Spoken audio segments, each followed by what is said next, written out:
Le syndrome de Usher est une maladie rare d'origine génétique qui touche environ une personne sur 30 000.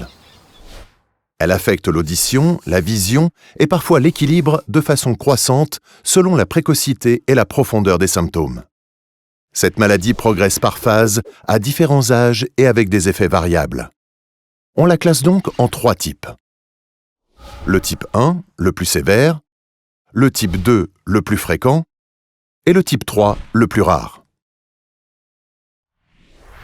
Pour vous, médecins et professionnels de santé, il est important de s'adapter à ces patients lors des consultations.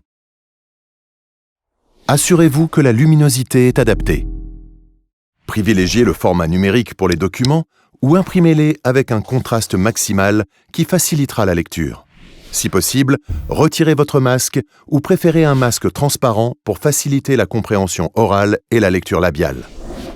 Adressez-vous directement au patient, face à lui avec une gestuelle bien visible, même si un interprète ou un accompagnant est présent, et parlez naturellement et calmement en utilisant des mots simples, faciles à traduire.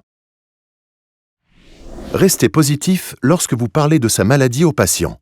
Parlez-lui d'évolution de la vision, mettez en avant ce qu'il pourra continuer à faire, donnez-lui des exemples inspirants auxquels il pourra s'identifier et encouragez-le à se rapprocher d'associations de patients. Annoncez le diagnostic en expliquant au patient son parcours de soins, l'hérédité et l'importance du diagnostic génétique confirmé. Assurez-vous qu'il a compris les conséquences de sa maladie et les habitudes qu'il va devoir adopter. Avoir une alimentation variée et équilibrée, proscrire l'automédication, porter une casquette, des lunettes de soleil ou des filtres médicaux si nécessaire, et ne pas conduire sans l'autorisation d'un médecin. En raison des troubles de l'équilibre, certains sports sont plus faciles à pratiquer en autonomie que d'autres pour les patients de type 1. Pour pouvoir les pratiquer en toute sécurité, encouragez-les à consulter un kinésithérapeute qui pourra les conseiller. Les patients atteints du syndrome de Usher ont besoin d'un suivi régulier. Encouragez-les à consulter tous les ans. À ce jour, peu de traitements existent, mais la recherche progresse à grands pas.